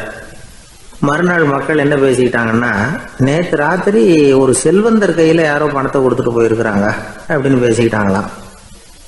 அவருக்கு ரொம்ப வருத்தமாக போட்டுது. என்ன இது, தினம் இப்படி ஆகிட்டு இருக்குதே அப்படின்னு நினச்சிக்கிட்டே படுத்து தூங்கினார். அன்னைக்கு ராத்திரி ஒரு கனவு. அந்த கனவுல இறைவன் வந்து சொன்னாராம், இதை பாருப்பா, நீ கொடுத்த தர்மம் வீணா போயிடல. உன்கிட்ட பணம் வாங்கின அந்த திருடன் திருந்திட்டான், அந்த பொண்ணும் திருந்திட்டா, அந்த செல்வந்தனும் கொடையாளி ஆயிட்டான், எல்லாருக்கும் உதவி பண்ண ஆரம்பிச்சுட்டான் அப்படின்னு சொன்னாராம். இந்த கதையை சொன்னவர் யாருன்னா நபிகள் நாயகம். இதுல உள்ள கருத்து என்னன்னா, நல்ல மனசோட தர்மம் பண்ணுனா அது வீணா போறதில்லை. இன்னொரு கருத்து, தர்மம் வந்து தன்னை மட்டுமல்ல அடுத்தவங்களையும் தீமையிலிருந்து காப்பாற்றும். இதுதான் நாம புரிஞ்சுக்க வேண்டியது. இந்த காலத்திலேயும் இது மாதிரி சில சம்பவங்கள் நடக்கிறது உண்டு. ஒரு பெரியவர் இருட்டில் நடந்து வந்துகிட்டு இருந்தாரு. எதிரில் வந்த ஒருத்தன் வலுக்கட்டாயமா ஒரு கையை பிடிச்சி ஒரு பண முடிப்பை கொடுத்து வச்சுக்க சொல்லிவிட்டு விலகி போயிட்டான். பெரியவருக்கு ஆச்சரியம், இந்த காலத்திலையும் இப்படி வலது கை கொடுக்கறது இடது கைக்கு தெரியக்கூடாதுன்னு நினைக்கிற கொடையாளிகள் உண்டு போல இருக்கு அப்படின்னு யோசனை பண்ணிக்கிட்டே நடந்தார். கொஞ்சம் தூரம் போயிருப்பாரு. அதுக்குள்ள அதே ஆள் திரும்பி வந்தான். கொடுத்த பண முடிப்பை திருப்பி கொடுங்க அப்படின்னு கேட்டு வாங்கிட்டான். இவருக்கு ஒன்றும் புரியல. ஏன் இப்படி பண்றேன்னார். அது ஒன்றும் இல்லைங்க, கொஞ்ச நேரம் இதை உங்ககிட்ட கொடுத்து வச்சிருந்தேன் அவ்வளவுதான் அப்படின்னா. ஏன்னு கேட்டார். என்னை பின்னாடி போலீஸ் தேடிக்கிட்டு வந்துகிட்டு இருக்குது, அதுதான் அப்படி பண்ணேன், இப்போ போயிட்டுது, இனிமே ஒன்றும் பயம் இல்லை அப்படின்னு சொல்லிவிட்டு அவன் பாட்டுக்கு நடந்து போறான். அவர் ஒரு பெரிய குடும்பத்தில் பிறந்தவர். இருக்கிற சொத்துக்கள் எல்லாத்தையும் வாரி வழங்கி விட்டு காட்டுக்கு புறப்பட்டார் தவம் செய்யறதுக்காக. இருந்தது ஊராவும் கொடுத்துட்டார், இனிமே எதுவுமே இல்லை கொடுக்கறதுக்கு. அப்போ கடைசியா ஒருத்தன் வந்து கையை நீட்டினானா, ஐயா ஏதாவது கொடுங்கன்னு இருக்கான். அவர் பார்த்தார், கட்டியிருக்கிற வேட்டியை தவிர வேற எதுவுமே இல்லை. 8 முழம் பட்டு வேட்டி, ஜரிகை கரையோடு இருக்குது. கடைசியாக அதை தான் எடுத்துக்கிட்டு அவர் புறப்பட்டுருக்கார். அவர் பார்த்தார், எதிரில் அவன் பரிதாபமாக நின்றுக்கிட்டு இருக்கிறான். அந்த 8 முழ வேட்டியை 2ஆக கிழிச்சார். 4 முழத்தை அவங்ககிட்ட கொடுத்தாரு. மீதி 4 முழத்தை தன்னோட இடுப்புல கட்டிட்டு அவர் காட்டுக்கு போயிட்டார். இவன் என்ன பண்ணான் தெரியுமா, கையில் கிடைச்ச 4 முழத்தை எடுத்துக்கிட்டு கடை வீதிக்கு போனான். பழைய பட்டு வேட்டி ஜருகை இதையெல்லாம் விலைக்கு வாங்குற வணிகர் ஒருத்தர் இருக்கார். அவர்கிட்ட போனான். இதை விலைக்கு எடுத்துக்கிறீங்களா அப்படின்னு கேட்டிருக்கான். அவர் வாங்கி பார்த்துருக்கார். ஆஹா, இது ரொம்ப அருமையான வேட்டி, விலை உயர்ந்த ஜருகை, இது ஏது உனக்கு அப்படின்னு கேட்டாரான். அவன் நடந்தது சொல்லியிருக்கான். அப்படின்னா ஒன்று செய்ய, இந்த வேட்டியோட இன்னொரு பாதியையும் மெதுவாக வாங்கிட்டு வந்துரு, உனக்கு நிறைய பணம் தர்றேன் அப்படின்னாரான் அந்த வணிகர். இவன் கொஞ்சம் யோசனை பண்ணி பார்த்தான். கொஞ்சம் இருங்க, வந்து விடுறேன் அப்படின்னு சொல்லிவிட்டு நேராக காட்டுக்கு போனான். அவர் எங்கே இருக்காருன்னு தேடி கண்டுபிடிச்சான். அவர் ஒரு இடத்துல தவக்கோலத்தில் இருக்கிறார். கட்டியிருந்த இடவேட்டியும் அவர் அறியாமல் நழுவி கீழே விழுந்து கிடக்குது. இவனுக்கு ரொம்ப வசதியாக போச்சு. அவரை கேட்க வேண்டிய அவசியமே இல்லை. மெதுவாக சத்தம் போடாமல் அடி மேலே அடி வச்சு நெருங்கினான். அவர் கண்ணை மூடிக்கிட்டு அவர் பாட்டு நின்றுட்டு இருக்கிறார். இவன் மெதுவாக போய் கீழே கிடந்த அந்த துணியை எடுத்துக்கிட்டு சத்தம் போடாமல் திரும்பி நடந்தான். ஒரு 2-3 அடி எடுத்து வச்சிருப்பான். அப்படி ஓட ஆரம்பிக்கிற சமயத்தில் அவன் காலில் கீழே கிடந்த முள்ளு ஒன்று நறுக்குன்னு தச்சு விட்டுது. வலி தாங்க முடியாமல் அம்மான்னு கத்திருக்கான். இந்த சத்தத்தினால கண்ணை மூடி நின்றுகிட்டு இருந்த அவரோட தவம் கலைஞ்சது. மெல்ல கண்ணை திறந்து பார்க்குறார். தன் இடையில இருந்த வேட்டி அவன் கையில் இருக்கு. இப்போ அவர் நினைக்கிறார், என்ன நினைக்கிறாருன்னா, இந்த வேட்டி மீது நான் வைத்த ஆசை அல்லவா அவனை திருடனாக ஆக்கி விட்டது அப்படின்னு நினைச்சாராம். இந்த வேட்டி மேல நாம வச்ச ஆசை அவனை திருடும்படி ஆக்கிவிட்டதே அப்படின்னு நினைச்சாராம். இது எப்பேற்பட்ட மனநிலை அப்படிங்கிறத கொஞ்சம் யோசனை பண்ணி பாருங்க. தான் ஒரு பொருள் மேல வச்ச பற்று இன்னொரு மனிதன் திருடனாக ஆகிறதுக்கு காரணமாயிட்டதேன்னு நினைக்கிறார். அப்படி நினைச்ச அந்த பெரியவர் யார் தெரியுமா? அவர் தான் மகாவீரர். இழந்துட்டேங்கிறிய, நீ என்னத்தை கொண்டுகிட்டு வந்த எங்க இழந்துடுறதுக்கு? நீ என்னத்தை உண்டாக்குன இது அழிஞ்சுட்டுதுன்னு சொல்றதுக்கு? இதுதான் அவருடைய சிந்தனை. இன்றைக்கு நம்ம சிந்தனையெல்லாம் வேற மாதிரி இருக்குது. ஒருத்தன் நடுத்தருவில் உட்காந்து அழுதுகிட்டு இருந்தான். அந்த வழியா வந்தவர் ஒருத்தர், ஏன்பா அழறேன்னு கேட்டாராம்.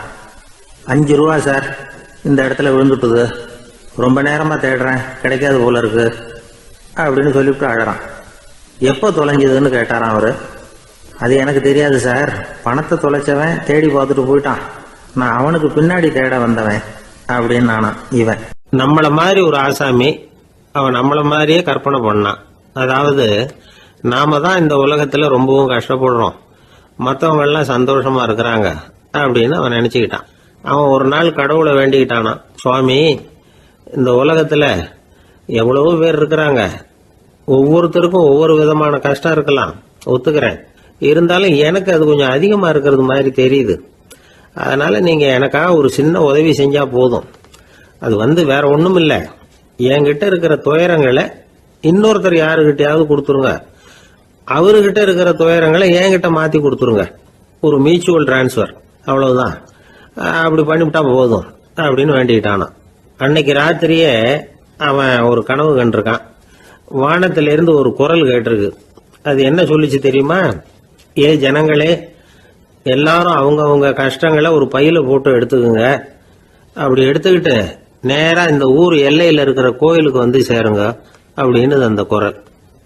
ஆஹா, கடவுள் நம்ம பிரார்த்தனைக்கு செவி சாய்ச்சுட்டார் அப்படின்னு சந்தோஷப்பட்டான் இவன்.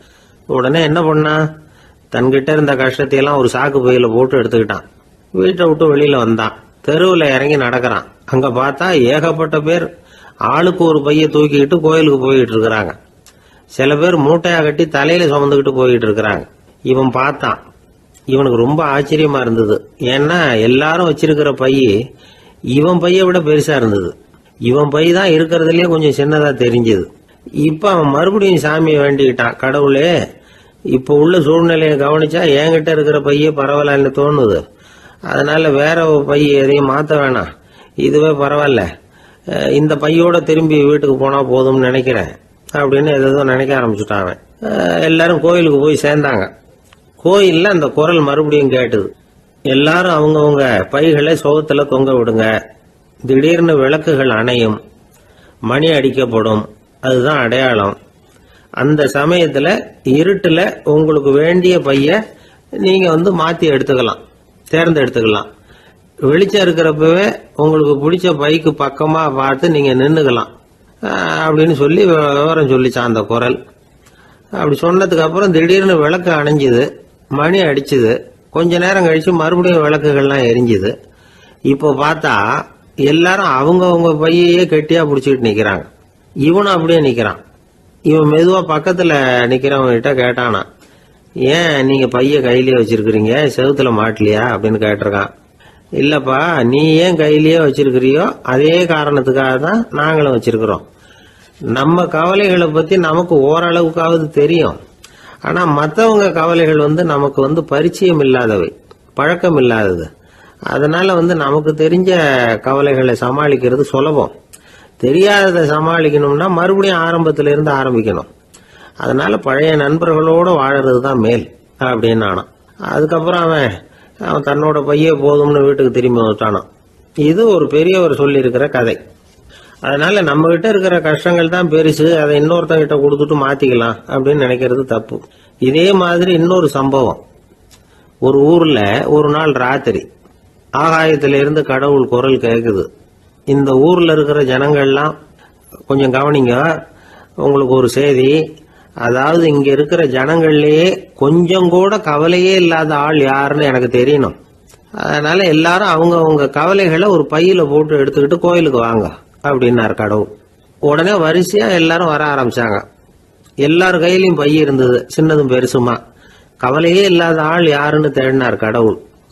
ஒரே ஒரு ஆள் மட்டும் கையில எதுவும் இல்லாம வெறும் கையை வீசிக்கிட்டு ரொம்ப ஜாலியா நடந்து வந்துகிட்டு இருந்தான். கடவுள் அவங்ககிட்ட போனார். ஏன்பா, உனக்கு கவலையே இல்லையா அப்படின்னு கேட்டார். எனக்கும் சில கவலைகள்லாம் உண்டு அப்படின்னு அவன். எங்க அதெல்லாம்னு கேட்டிருக்காரு கடவுள். பின்னாடி லாரியில வந்துகிட்டு இருக்கு அப்படின்னு அவன். ஒரு காட்டுல ஒரு நரி இருந்தது. ஒரு நாள் காலை நேரம் அது தன்னுடைய இருப்பிடத்திலிருந்து வெளியில வந்தது. கொஞ்ச தூரம் நடந்து வந்தது. அப்பதான் அது தன்னோட நிழலை கவனிச்சு பார்த்தது. பார்த்தா அது ரொம்ப நீளமா பெருசா இருக்குது. காலை நேரத்துல நிழல் அப்படித்தானே இருக்கும். ஆனா அந்த நரிக்கு அந்த விஷயம் தெரியல. தன்னுடைய நீண்ட பெரிய நிழலை பார்த்து ஆச்சரியப்பட்டது. ஆஹா, நாம இவ்வளவு பெருசாவா இருக்கிறோம் அப்படின்னா என்னுடைய காலை சாப்பாட்டுக்கு ஒரு யானை இல்லைன்னா ஒரு ஒட்டகம் கிடைச்சாதான் சரியா இருக்கும் போல இருக்கு அப்படின்னு முடிவு பண்ணிட்டுது. உடனே ஒரு யானை அல்லது ஒட்டகத்தை தேடி அலைஞ்சது, எங்க கிடைக்கும்னு. கிடைக்கவே இல்லை. மத்தியானம் 12 மணி ஆயிட்டுது. பசியோட அலையுது. இப்ப தன்னோட நிழலை பார்த்தது. அது மத்தியான நிழல் எப்படி இருக்கும், அது ரொம்பவும் குறுகி போய் தெரிஞ்சுது. உடனே அந்த நரி என்ன நினைச்சுக்கிட்டு தான் தெரியுமா, காலை ஆகாரம் சாப்பிடாததுனால நம்ம உடம்பு இப்படி அழிச்சு போட்டுதே அப்படின்னு நினச்சிக்கிட்டு தான். கொஞ்ச நேரம் கழித்து மறுபடியும் தன்னுடைய நிழலை பார்க்குது. அது இன்னமும் குறுகி போய் காலடியிலேயே வந்துட்டுது. அதுக்கு பயமாக போயிடுது. ஐயையோ, இன்னும் கொஞ்ச நேரத்தில் நாம் இறந்துருவோம் போல இருக்க, இப்போ என்ன செய்யறது? இந்த சமயத்தில் ஒரு எறும்பு கிடைச்சா கூட போதும், அதை நம்ம காலை ஆகாரமாக நினச்சி சாப்பிட்டுள்ளாமே அப்படின்னு நினச்சிதான். நம்முடைய நிழல் கூட நம்மளை மாதிரியே தான் அடிக்கடி மாறிக்கிட்டே தான் இருக்குது. அது எப்பவும் ஒரே மாதிரி இருக்கிறது இல்லை. மனிதனுக்கு ஏற்படுகிற தன்முனைப்பு இருக்கு பாருங்க, ஈகோ, அது கூட ஒரு நிழல் மாதிரி தானா. அப்படி நினைக்க ஆரம்பிச்சுட்டா அதனால ஏதும் பிரச்சனை வராதான். தன்முனைப்பை நிழல் போலவே ஏற்றுக்கொள்ளுங்கள் அப்படிங்கிறது பெரியவங்க கருத்து. ஒரு காரியத்தை வெற்றிகரமாக நல்ல விதமாக செஞ்சு முடிக்கிறோம்னு வச்சுக்கோங்க, அந்த சமயத்தில் ஒரு வித நுட்பமான தற்பெருமை நமக்குள்ள உண்டாகுது. இது இயற்கையானது, அதனால இது மேலே பற்று வைக்கக்கூடாது. அப்படி வைக்க ஆரம்பிச்சுட்டா அந்த தற்பெருமை ஒரு நிரந்தர விருந்தாளியாக நம்மகிட்ட தங்கிக்கும். நம்ம நிழல் எப்படின்னு பாருங்க, நாம் நடக்கும் பொழுது நம்ம பின்னாடியே வரும். தன்முனைப்பையும் அப்படியே நினச்சிக்கோங்க. நிழல் யாருக்கும் எந்த பிரச்சனையையும் உண்டாக்குறது இல்லை. ஆனால் அந்த நிழலை கண்டே நாம் பயப்பட ஆரம்பிச்சுட்டா நாம் எதுலேயும் வெற்றி காண முடியாது. நிழலோட சண்டை போடக்கூடாது. அது மாதிரி தன்முனைப்போடவும் நாம் சண்டை போட வேண்டியதில்லை. இல்லாத ஒன்றோடு சண்டை போடுறது எப்படின்னா, அது இருட்டோட சண்டை போடுறது மாதிரி. நாம் நிழல் கிடையாது, நம்மகிட்ட இருக்கிற தன்முனைப்பு ஒரு நிழல். நம்ம நிழலையும் நமக்கு சமமாக பார்க்குறோம் பாருங்க, அங்கே தான் சிக்கலே ஆரம்பம். இப்போ நாம் நடந்து போய்கிட்டு இருக்கிறோம், நம்ம நிழல் தரையில் விழுது. யாரோ ஒருத்தர் நம்ம நிழல் மேலே காலை வச்சு நடந்து போகிறார். உடனே அவர்கிட்ட சண்டைக்கா போகிறோம், ஏண்டா என் நிழலை மிதிச்ச அப்படின்னு. நமக்கு தெரியும் அது நிழல் தாங்கிறது. அவர் உங்கள் மேலே நடக்கலை, உங்களுடைய நிழல் மேலே தான் நடக்கிறார். அது மாதிரி உங்கள் தன்முனைப்பின் மேலே யாராவது நடந்தால் உங்களை அவமானப்படுத்துறதா நினைக்கிறீங்க. காரணம், நாமளும் நம்ம தன்முனைப்பும் ஒன்றுங்கிற நினைப்பு தான் காரணம், மற்றபடி வேற ஒன்றும் கிடையாது. நம்ம நிழல் மேலே நடக்கிறவர் நம்மளை காயப்படுத்துறதில்லை. தன்முனைப்பை வேண்டாத ஒன்றாவும் பார்க்க வேண்டியதில்லை. அது இயற்கை. நிழலை உங்கள் முன்னாடி வைக்க வேணாம், அது உங்கள் பின்னாடியே இருக்கட்டும்.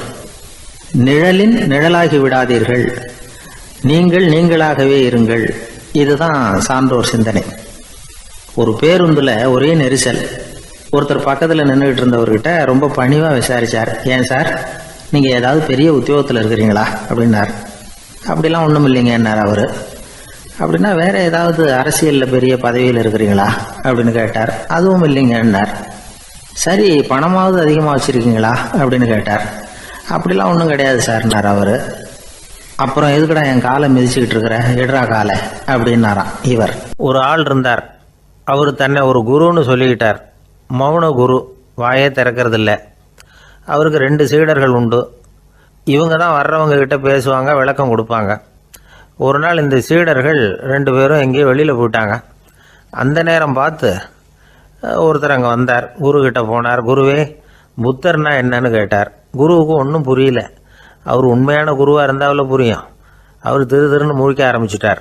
இந்த நேரம் பார்த்து இந்த சீடர்கள் எங்கேயோ போயிட்டாங்களே, என்ன பண்ணுறது, உதவிக்கு யாராவது கிடைக்க மாட்டாங்களா அப்படின்னு அப்படியே சுற்றி பார்க்குறார். அங்கே பார்க்குறார். வந்தவர் இதை கவனித்தார். ஏதோ புரிஞ்சுக்கிட்ட ஒரு மாதிரி அடுத்த கேள்வி கேட்டார். தர்மம்னா என்ன சுவாமின்னார். குருவுக்கு ரொம்ப சங்கடமாக போச்சு. நம்ம நிலைமை இப்படி ஆகிட்டுதே, இக்கட்டில் மாட்டிக்கிட்டோமே அப்படின்னு நினச்சபடியே விட்டத்தை பார்த்தார். அப்புறம் குனிஞ்சு தரையை பார்த்தார். அப்படியே உட்காந்துக்கிட்டார். வந்தவர் உடனே அடுத்த கேள்விக்கு போயிட்டார். தியானம்னா என்ன சுவாமின்னார். பாவம் என்ன பண்ணுவார் அந்த குரு, பேசாமல் கண்ணை கெட்டியாக மூடிக்கிட்டார். இது ஏதுடா வம்பா போச்சுன்னு. இவர் இப்படி பண்ணால் கூட வந்தவர் சளைக்கல. இன்னொரு கேள்வியும் கேட்டார். ஆசீர்வாதம்னா என்ன அப்படின்னார். இவர் பார்த்தார், இப்படியே போனால் இவர் கேள்வி கேட்குறத நிறுத்த மாட்டார் அப்படின்னு நினச்சிக்கிட்டு எனக்கு ஒன்றுமே தெரியாதுங்கிற பாவனையில் 2 கையையும் விரித்து காட்டினார். வந்தவர் முகத்தில் மகிழ்ச்சி, மன நிறைவு. ஏதோ எல்லாம் புரிஞ்சுக்கிட்ட ஒரு மாதிரி அங்கேருந்து புறப்பட்டு போனார். வழியில் அந்த குருவோட சீடர்கள் 2 பேரையும் சந்தித்தார். உங்கள் குருவை தான் பார்த்துட்டு வரேன்னார் இவர். என்ன நடந்ததுன்னு கேட்டாங்க. இவர் வரமா சொல்கிறார், உங்கள் குரு எவ்வளவு பெரிய ஞானி தெரியுமா? புத்தர்னா என்னன்னு கேட்டேன். அதுக்கு அவர் அப்படியும் இப்படியும் பார்த்தார். அதுக்கு என்ன அர்த்தம் தெரியுமா? மக்கள் புத்தரை அங்கேயும் இங்கேயும் தேடுறாங்க. உண்மையில் அவர் அங்கேயும் இங்கேயும் தேடி கண்டுபிடிக்க முடியாது. அப்படிங்கிறத அவர் செய்கை மூலம் உணர்த்தினார். அதுக்கப்புறம் தர்மம்னா என்னன்னு கேட்டேன். அவர் மேலேயும் கீழையும் பார்த்து தர்மம் சமமானது, அதில் உயர்வு தாழ்வு இல்லைங்கிறத உணர்த்தினார். அதுக்கப்புறம் தியானம்னா என்னன்னு கேட்டேன். கண்ணை மூடிக்கிட்டார். கண்ணை மூடி காணுகிற அற்புதம் அது அப்படிங்கிறத புரிஞ்சுக்கிட்டேன். கடைசியாக ஆசீர்வதிக்கப்படுறது பற்றி கேட்டேன். கைகளை நீட்டி உதவுறது தான் அது அப்படிங்கிறத தன்னுடைய இருகை விரித்து உணர்த்தினார். எவ்வளோ பெரிய மகான் அவர் அப்படின்னு சொல்லிவிட்டு அவர் பாட்டு போயிட்டார். சீடர்கள் அதுக்கப்புறம் மெதுவாக குருக்கிட்ட வந்து சேர்ந்தாங்க. அவங்கள பார்த்ததும் குருவுக்கு கோபம் வந்துட்டுது. அடே பாவிகளா, எங்கடா போய் தொலைஞ்சிங்க, நான் ஒரு ஆளுகிட்ட மாட்டிக்கிட்டு என்ன பாடுபட்டிருக்கேன் தெரியுமான்னார். இது மாதிரி தான் நாம் சாதாரண மனிதர்களின் புற வேடங்களிலேயே மயங்கி போயிடுறோம். அவங்க பேச்சு, செய்கை, பார்வை இதிலெல்லாம் ஏதோ பெரிய தத்துவம் இருக்கிறதாக நினச்சிக்கிறோம். உண்மையிலேயே அந்த தத்துவங்கள் யாருக்கு சொந்தம்? அவங்களுக்கு இல்லை, நமக்கு தான் சொந்தம். நாம் தானே அதை கற்பிச்சுக்கிட்டோம். நம்மை நாம் அடையாளம் கண்டுக்கிறது இல்லை, நாம் யாருங்கிறது நமக்கு புரியறதில்ல. அதுதான் இன்றைக்கி நடக்கிறது. அதனால தான் அடுத்தவங்களை தேடி ஓடிக்கிட்டு இருக்கிறோம். சில வீடுகளில் கூட இது மாதிரி சைகைகள் உண்டு. சில குடும்ப தலைவர்கள் தினமும் காலையில் கண்ணை கெட்டியாக மூடிக்கிட்டு கை ரெண்டையும் சுத்தமாக விரித்து வச்சுக்கிட்டே உட்காந்து தியானம் பண்ணுறது வழக்கம். எதுக்காக அப்படி பண்ணுறீங்கன்னு ஒருத்தரை பார்த்து கேட்டேன். இந்த மாதம் வாங்கின சம்பளம் பூரா தீர்ந்து போச்சு, இனிமேல் என் கையில் சுத்தமாக ஒன்றும் இல்லை, புதுசாக எதுவும் செலவு வச்சுடாதே அப்படிங்கிறத அப்படி உள்ளங்கை ரெண்டையும் விரித்து காட்டி அவங்களுக்கு உணர்த்துறேன் அப்படின்னார். எனக்கு வாழ்க்கையில் ஒரே ஒரு ஆசை தான் சார் அப்படின்னார் ஒருத்தர். அது என்னன்னு கேட்டேன். ஆசைகளை ஒழிச்சுடணுங்கிறது தான் என்னோட ஆசை அப்படின்னார். இப்படி ஆசைகளை ஒழிக்க வேண்டும் அப்படிங்கிறதையே ஒரு ஆசையாக கொள்வது அபத்தம் அப்படிங்கிறார் ஒரு பெரியவர். இது மாதிரி ஆசைகளை ஒழிக்க ஆசைப்பட்டால் அந்த நோக்கம் நிறைவேறாதான். அந்த முயற்சியால் புதுசாக சில துன்பங்கள் தான் சேருமா. அதில் புதுசாக ஒரு ஆசை தலை தூக்கும் அப்படிங்கிறார் அவர். ஆசைகளை தானாக விழ வச்சுடலாம். அதுக்கு வழி என்ன தெரியுமா? எந்த ஒரு ஆசையையுமே பூரணமாக நிறைவேற்றி கொள்ள முடியாதுங்கிறத உணரணும். அதை உணர்ந்தால் ஆசைகள் தானாக விழுந்துடும். அதை விட்டுட்டு ஆசைகளை விட்டுடணுங்கிறதையே ஒரு ஆசையாக வச்சுக்கிட்டு அதுக்காக கடுமையாக முயற்சிகளையும் செஞ்சுக்கிட்டு நான் ஆசைகளை விட்டுட்டு ஞானோதயம் அடையிறதுக்கு கடுமையாக முயற்சி பண்ணிகிட்டு இருக்கிறேன் சார் அப்படின்னு சொல்லிக்கிட்டு இருந்தால் எந்த காலத்துலேயும் ஞானோதயம் வரப்போகிறதில்ல. அதுக்கு பதிலாக துன்பந்தான் சேரும் அப்படிங்கிறது அவரோட கருத்து. எந்த ஒரு ஆசையையும் பூரணமாக நிறைவேற்றி கொள்ள முடியாது அப்படிங்கிறத உணரணும். ஒரு ராஜா, அவர் மனசில் அமைதி இல்லை, எப்பவும் கஷ்டப்பட்டுக்கிட்டே இருந்தார். இந்த துன்பத்தை போக்குறதுக்கு பல வழிகளில் என்னென்னமோ முயற்சியெல்லாம் பண்ணி பார்த்தார், ஒன்றும் சரியாக வரல. கடைசியாக ஒரு காரியம் பண்ணார். அதாவது ஒரு வேதாந்தியை தேடிட்டு போனார். அவரை பார்த்து கேட்டார், ஐயா, என்னுடைய துன்பங்கள்லேருந்து நான் விடுபடணும், அதுக்கு சுலபமாக ஏதாவது ஒரு வழி இருந்தால் சொல்லுங்களேன் அப்படின்னு கேட்டுக்கிட்டார். அதுக்கு அந்த வேதாந்தி சொன்னார், அதுக்கு ஒரு வழி சொல்கிறேன், அது மாதிரி செய். அதாவது உன்னுடைய ராஜ்யத்துக்குள்ள போதுங்கிற மனசோட வாழுற ஒருத்தனை கண்டுபிடிக்கணும். அப்படி கண்டுபிடிச்சி அவனுடைய சட்டையை வாங்கி நீ போட்டுக்கணும். அப்படி போட்டுக்கிட்டா உன்னுடைய துன்பம் தீர்ந்துரும் அப்படின்னார். உடனே ராஜாவுக்கு ரொம்ப மகிழ்ச்சி. அரண்மனையில் இருந்த அத்தனை பேரையும் ஆளுக்கு ஒரு பக்கமாக அனுப்புனார், தேட சொன்னார். போதுங்கிற மனசுடைய ஒருத்தனை கண்டுபிடிச்சி கொண்டுகிட்டு வாங்க அப்படின்னார். எங்கெங்கேயோ தேடி கடைசியாக ஒரு ஆளை கண்டுபிடிச்சாங்க. அவன் போதுங்கிற மனசோடு இருக்கிறவன் தான். ஆனால் அவன்கிட்ட சட்டை எதுவும் இல்லை. இடையில கட்டியிருக்கிற துண்டே போதுங்கிற மனசோடு அவன் வாழ்ந்துக்கிட்டு இருக்கிறான். சட்டை இருந்தாவில் ராஜா வாங்கி மாட்டிக்க முடியும். அந்த வேதாந்தி ஏன் அப்படி சொன்னாருங்கிறதுக்கான அர்த்தம் இப்போ தான் ராஜாவுக்கு புரிஞ்சுதான். இது வரைக்கும் சொன்னதெல்லாம் ஞான மார்க்கத்தை தேடிக்கிட்டுறவனுக்கான உள்ள தகவல். இப்போ இன்னைக்கு இளைஞர்கள் இதை கேட்டுவிட்டு நமக்கு ஆசையே வேணாம் அப்படின்னு முடிவு பண்ணிவிட்டா வாழ்க்கையில் முன்னேறவே முடியாது. நம்முடைய முயற்சிக்கு ஆசை தான் தூண்டுகோல். அதனால் இந்த ஆசையையும் அந்த ஆசையையும் போட்டு குழப்பிக்கக்கூடாது.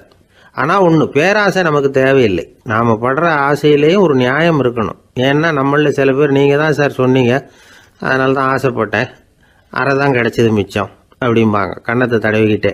அதனால் இப்போல்லாம் எந்த தகவலை சொன்னாலும் ரொம்ப எச்சரிக்கையாக இருக்க வேண்டியிருக்குது. ஒரு ஆள் ஒரு கடை வச்சு வியாபாரம் பண்ணிகிட்டு இருந்தான்.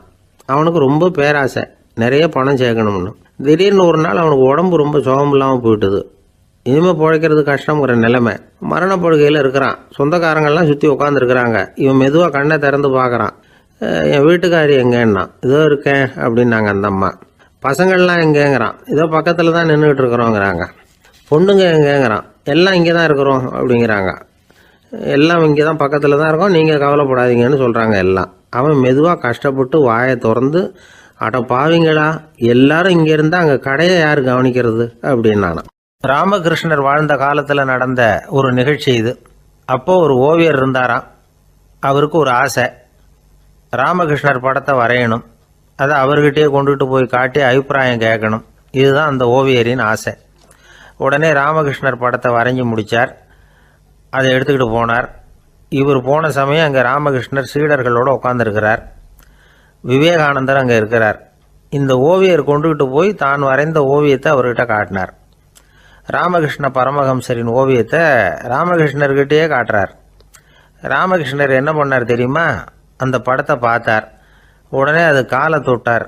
குருதேவருடைய இந்த செயல் சீடர்களுக்கு ரொம்ப வியப்பை உண்டு பண்ணிச்சு. சில பேர் மனசுக்குள்ளேயே ரொம்ப குழம்பி போக ஆரம்பிச்சிட்டாங்க, என்ன இப்படி பண்ணுறாருன்னு. என்ன இது அவரோட படம், அவரே அவரோட படத்தின் காலை தொடுறார் அப்படின்னு யோசித்தாங்க. சில பேர் ஒன்றும் புரியாமல் ஒருத்தர் பார்த்து சிரிச்சுக்கிட்டாங்க. அந்த இடத்துல சீடர்கள் மட்டும் இல்லை, சீடர் அல்லாத பல பேர் இருந்தாங்க. தன்னுடைய காலை தானே தொடர இவருடைய செயல் பற்றி என்ன நினைக்கிறது அப்படின்னு அவங்களும் குழம்பி போய் நிற்கிறாங்க.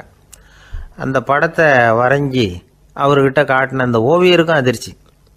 இருந்தாலும் அவர் சீடர் கிடையாது. அதனால் கொஞ்சம் துணிச்சலை வர வச்சுக்கிட்டு கேட்டார், என்னங்க இது, என்னால் என்னுடைய கண்களையே நம்ப முடியல. இது உங்கள் சொந்த உருவப்படம், நீங்கள் உங்கள் சொந்த கால்களையே தொடுறீங்க, இது எங்களுக்கு கொஞ்சம் சங்கடமாக இருக்குதே அப்படின்னார். ராமகிருஷ்ணரின் கண்களில் ஆனந்த கண்ணீர் வழிஞ்சுதான். அவர் சொன்னாராம், இது என்னோட படம்ங்கிறது எனக்கு தெரியும், ஆனால் இது என்னோட படம்ங்கிறதுனால நான் இதோட காலை தொடலை. நீ என்னுடைய சமாதி நிலையை இந்த படத்தில் படம் பிடிச்சி காட்டியிருக்கிற, அதனால் அதோட காலை தொடறேன். சமாதி நிலையில் யார் இருந்தாலும், அது என்னுடைய படமாக இருந்தாலும் சரி அல்லது வேறு யாருடைய படமாக இருந்தாலும் சரி, படம் யாருதுங்கிறது முக்கியம் இல்லை. இதில் எது முக்கியம்னா அது தன்னை உணர்ந்த ஒரு உணர்நிலையின் படம். அப்படி இருக்கிறப்போ அதோட காலை நான் தொடணும்.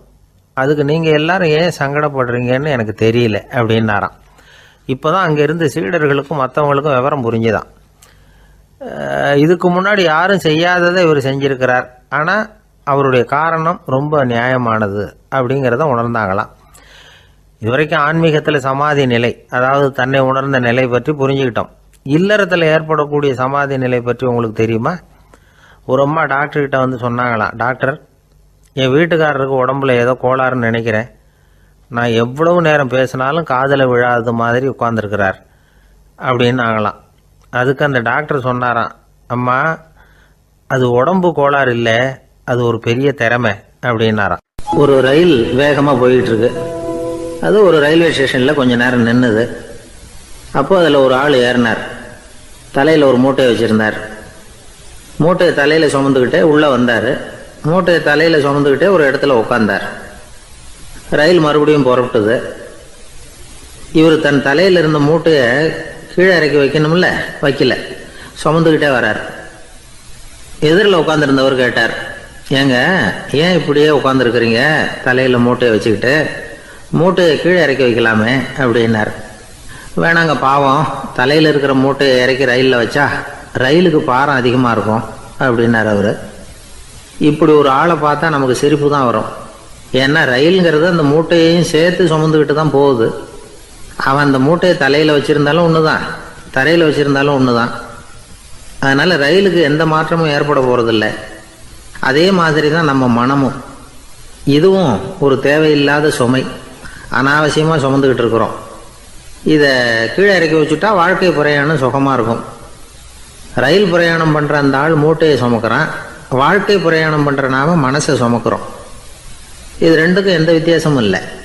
மனசை கீழே இறக்கி வச்சுட்டா பாரம் இல்லாமல் வாழலாம், பறவைகள் மாதிரி பறக்கலாம், குழந்தைகள் மாதிரி கள்ளங்கபடம் இல்லாமல் வாழலாம். இந்த வெளி உலகத்தில் நாம் நிலை பெற்று இருக்கணும், வேரூன்றி இருக்கணும். அதே சமயம் நம்முடைய உள்வெளியில் ஆன்மீக வாழ்க்கையில் பாரம் இல்லாமல் இருக்கணும். அப்போ பறக்கணும், நதியை போல் ஓடணும், மிதக்கணும், பயணம் சுகமாக இருக்கும், களைப்பு தெரியாது, கவலை தெரியாது. ஒரு சீடன் போதி தர்மரை நாடி வந்தான். குருவே, நீங்கள் என்ன வெறுமையாக இருக்க சொன்னீங்க, நான் இப்போ மறுபடியும் வெறுமையானவன் ஆகிட்டேன், அதனால் இப்போ என்ன செய்ய சொல்கிறீங்க என்ன அப்படின்னு சொல்லி நின்னான். உடனே அந்த குரு பக்கத்தில் இருந்த ஒரு குச்சியை எடுத்து அவன் தலையில் அடித்து, போய் அந்த வெற்றுத்தன்மையையும் வீசி எறிந்து விட்டு வா அப்படின்னார். நான் இப்போ காலியாக இருக்கிறேன்னு ஒருத்தன் சொல்கிறான்னு வச்சுங்க, அது உண்மை இல்லை. ஏன்னா இன்னமும் அதில் நான்கிற எண்ணம் இருக்குது. எந்த சிந்தனையும் இல்லாமல் இருக்கிறது கடினம்தான். ஆனாலும் மனிதன் அதில் உள்ள நுட்பத்தை புரிஞ்சுக்கிட்டான்னா இவ்வளவு தூரம் தூக்கி சுமந்துக்கிட்டு வந்த அந்த மனதின் முட்டாள்தனத்தை அவனே பார்த்துட்டு சிரிப்பான். இதுதான் பெரியவங்க சொல்லியிருக்கிற ஆலோசனை. நம்மால் ஒருத்தன் தலையில் ஒரு பெரிய மூங்கில் கூடையோட ரயிலில் உட்காந்தான். கூடை தலையில் இருந்தது, கீழே இறக்கி வைக்கல. எதிரில் இருந்தவர் கேட்டார், ஏங்க எதுக்காக அதை அனாவசியமாக சுமந்துக்கிட்டே இருக்கீங்க, கீழே இறக்கி வைங்களேன்னார். இல்லைங்க, நான் வீட்டை விட்டு புறப்படும் பொழுதே என் பையன் சொல்லிவிட்டான் கூடையை தலையை விட்டு இறக்கக்கூடாதுன்னு அப்படின்னார். அவன் சின்ன பையன், விவரம் இல்லாமல் சொல்லியிருப்பான். இப்போ என்ன நேரில் வந்தால் பார்த்துக்கிட்டு இருக்கிறான், நீங்கள் இறக்கி வைங்கன்னார் அவர். அவன் நேரில் பார்த்துக்கிட்டு இல்லை, இருந்தாலும் நான் இந்த கூடையை கீழே இறக்கி வச்சா அது அவனுக்கு தெரிஞ்சிடும் அப்படின்னாரு இவர். அது எப்படின்னார் அவர். அவன் தனக்கு டிக்கெட் வாங்க வேணாம்னு சொல்லி இப்போ இந்த கூடைக்குள்ளே தான் உட்காந்துருக்கிறான் அப்படின்னார் இவர். ஒரு பெரிய நினைவு மண்டபம், அதுக்கு முன்னாடி ஒரு அப்பாவும் பிள்ளையும் நின்றுக்கிட்டு இருக்கிறாங்க. அந்த வழியாக போகிறவங்க வர்றவங்கெல்லாம் அந்த இடத்துல நின்று அது என்ன மண்டபம் அப்படின்னு விசாரிக்க ஆரம்பித்தாங்க. அந்த அப்பாவும் பிள்ளையும் தான் வர்றவங்களுக்கெல்லாம் விவரம் சொல்லிகிட்டு இருக்கிறாங்க. அதாவது இந்த இடத்துல ஒரு பெரிய மகான் சமாதி ஆகியிருக்கார், அவர் சமாதியான இடத்துல இந்த நினைவு மண்டபத்தை கட்டியிருக்கிறோம் அப்படின்னாங்க. ஊர் பூரா இந்த செய்தி பரவிச்சு. நிறைய பேர் அந்த இடத்த தேடி வர ஆரம்பித்தாங்க. இங்கே கொஞ்சம் நேரம் உட்காந்துட்டு போனால் மனசுக்கு ஒரு நிம்மதி கிடைக்கிது அப்படின்னாங்க. அங்கே இருந்த உண்டியலில் நிறைய காசு போட்டுட்டு போகிறாங்க. பணம் கிடுகிடுன்னு நிறைய சேர ஆரம்பிச்சுட்டுது. பணம் நிறைய சேர்ந்த உடனே அந்த அப்பாவுக்கும் பிள்ளைக்கும் தகராறு வந்துட்டுது. பணம் சேர்ந்தாலே சொத்து தகராறு வரத்தானே செய்யும், அது மாதிரி வந்துட்டுது. பையன் அடிக்கடி நிறைய பணம் கேட்க ஆரம்பித்தான். அப்பா பார்த்தார், யோசனை பண்ணார், ஒரு முடிவுக்கு வந்தார். ஒரு நாள் பையனை கூப்பிட்டார், இதை பாருப்பா, நமக்குள்ள தகராறு வேணாம்.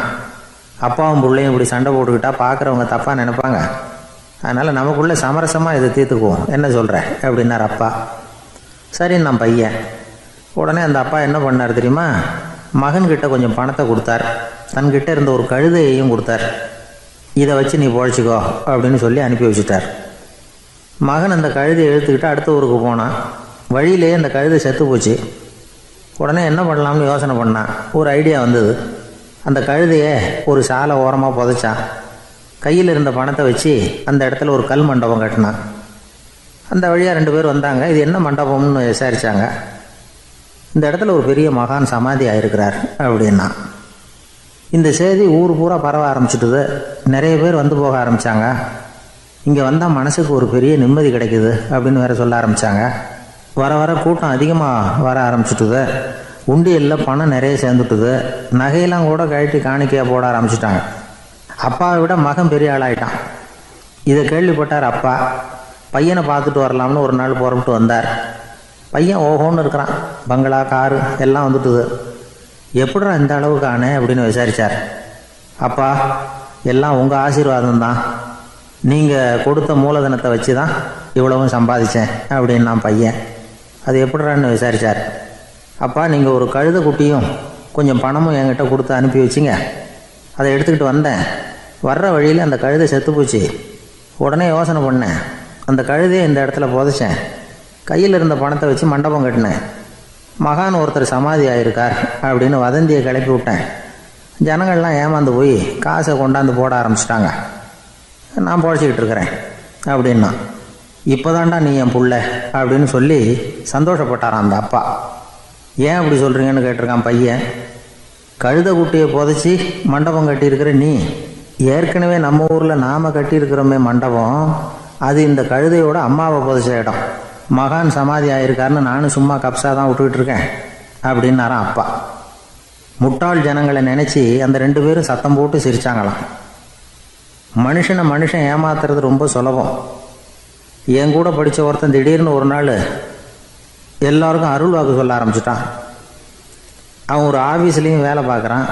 ஆஃபீஸில் உள்ளவங்கள்லாம் அவங்ககிட்ட வந்து அருள் வாக்கு கேட்குறது வழக்கம். ஒரு நாள் நான் அவன் முன்னாடி போய் உட்காந்து பேசிக்கிட்டு இருந்தேன். அப்போ அதே ஆஃபீஸில் வேலை பார்க்குற ஒருத்தர் அவங்ககிட்ட வந்து, சுவாமி, என் மேஜையில் வச்சுருந்த பேனா திடீர்னு காணாமல் போட்டுது, அது திரும்ப கிடைக்குமா எனக்கு அப்படின்னு கேட்டார். இவன் கண்ணை உருட்டி பார்த்துட்டு, அது உனக்கு கிடைக்காது, புதுசாக வேற ஒன்று வாங்கிக்கப்போ அப்படின்னா. சரின்னு அவர் போயிட்டார். அவர் போனதுக்கப்புறம் நான் மெதுவாக இவனை பார்த்து, அது எப்படிறாது, அது உனக்கு கிடைக்காதுன்னு